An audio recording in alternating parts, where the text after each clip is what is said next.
আসসালামু আলাইকুম। আমরা হচ্ছে ওই দ্বীপের মাঝে আসছি। তো অসাধারণ আমরা হচ্ছে হাঁটতে হাঁটতে সেই চা বাগানে চলে আসলাম। এই চাটা খুবই ভালো ছিল এবং খুবই স্বাদ, অনেক টেস্ট।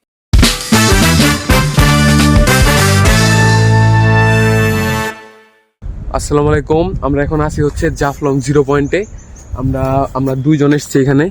আপনারা দেখেন এইদিকে হচ্ছে পুরাটা ওই যে এই সাইডে যেগুলা এলাকা এটা হচ্ছে ইন্ডিয়ার, আর আমাদের এই পাশে হচ্ছে এই যেগুলো হচ্ছে বাংলাদেশের। এবং আমরা হচ্ছে এখন এই জায়গায় যাওয়ার চেষ্টা করব আর কি। এই বাংলাদেশের এই একটা মানে জঙ্গলের মধ্যে দেখা যাচ্ছে, ওইখানে যাওয়ার চেষ্টা করবো নদী পার হয়ে। আর দেখা যাক আমরা হচ্ছে ওই জায়গায় যেতে পারি নাকি। ইনশাল্লাহ ওই জায়গায় যাওয়ার পরে আপনাদেরকে দেখাবো ওটার ভিতরে কি আছে। পথ শুকনো থাকায় বালুর উপর দিয়ে আমরা হেঁটে হেঁটেই যেতে লাগলাম আমাদের গন্তব্যে। আমরা হচ্ছে এটা পার হতে হতে এই জায়গায় একটা নদী পড়ছে নাকি খাল বলে এটারে যাই বলে। এই খালটা পার হওয়ার জন্য যদিও সামনে থেকে নৌকা পাওয়া যায়, তবুও আমরা অ্যাডভেঞ্চারের জন্য খালটা হেঁটে হেঁটে পার হওয়ার সিদ্ধান্ত নিলাম।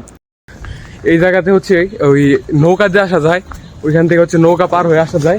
কিন্তু আমরা হচ্ছে এই যে হাফ প্যান্ট পরছে বন্ধু, এই বন্ধু হাফ প্যান্ট, আমি হচ্ছে ট্রাউজার পরে আসছি। আপনাদের এই জায়গায় মানে আমরা হাঁটু পানি আর কি, ওই জায়গায় আমরা হাঁটু পানি হেঁটে হেঁটে আসছি আর কি নদী পার হয়ে।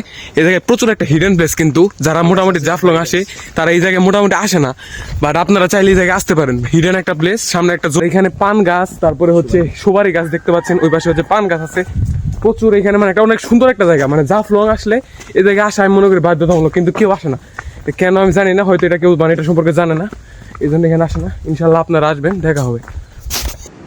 বেশ অনেকটা রাস্তায় হেঁটে আসার পরে আমরা অটো দেখতে পেলাম। যেহেতু ক্লান্ত ছিলাম তাই সবাই মিলে অটোতে চড়ার সিদ্ধান্ত নিলাম। কিছুক্ষণ পরে এই জমিদার বাড়িটা দেখে আমরা মুগ্ধ হলাম। কি অপরূপ সৌন্দর্য, এই দ্বীপের ভিতরে কি সুন্দর স্থাপনা। এছাড়াও জমিদার বাড়ি দেখতে দেখতে আমরা যাচ্ছিলাম, তার কিছু সামনেই দেখা মিলবে খাসিয়া পট্টির, অর্থাৎ খাসিয়ারা কিভাবে থাকে বা এই এলাকায় কিভাবে আপনার খাসিয়ারা চলাচল করে বা বসবাস করে, সেই বিষয়গুলো আপনি খুব সুন্দরভাবে এখান দিয়ে গেলে দেখতে পাবেন। এখান দিয়ে যেতে যেতেই আমরা থেমে গেলাম খাসিয়া পট্টির সৌন্দর্য দেখার জন্য। আর কিছু দূর পরেই চা বাগান, সেখানে গিয়ে আপনাদেরকে আবার দেখাচ্ছি।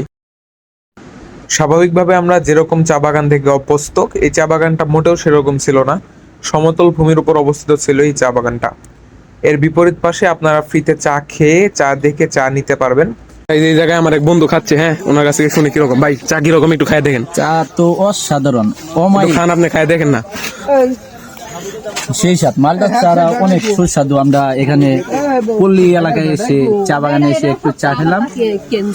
এই চাটা খুবই ভালো ছিল এবং খুবই স্বাদ, অনেক টেস্ট। ওটা বলতে গেলে আমাদের মানে অরিজিনাল একটা চা খেলাম, কোনো সম্পূর্ণ কেমিক্যাল মুক্ত। আর কিছুক্ষণ চা বাগানে অতিবাহিত করার পর আমরা ফিরে আসি জাফলং 0 পয়েন্টে এবং সেখানে আমরা গোসল করি। পানিতে আসলে গোসলের মুহূর্তটা ছিল অসাধারণ, এবং দূরের ওই ব্রিজটা যেটা দুর্ভাগ্যবশত ভারতের পড়েছে, সেই ব্রিজটার সৌন্দর্যও ছিল নয়নাভিরাম। কোনোদিন সময় হলে সেখানে ইনশাল্লাহ অবশ্যই যাব। পর্যাপ্ত ফুটেজ না পাওয়ার কারণে আমরা আর কিছু দেখাতে পারলাম না এই ভিডিওতে। আজকের ভিডিওতে এখানেই শেষ করতে হচ্ছে। ভিডিওটা ভালো লাগলে লাইক দিয়ে আমাদের পাশেই থাকবেন। ধন্যবাদ।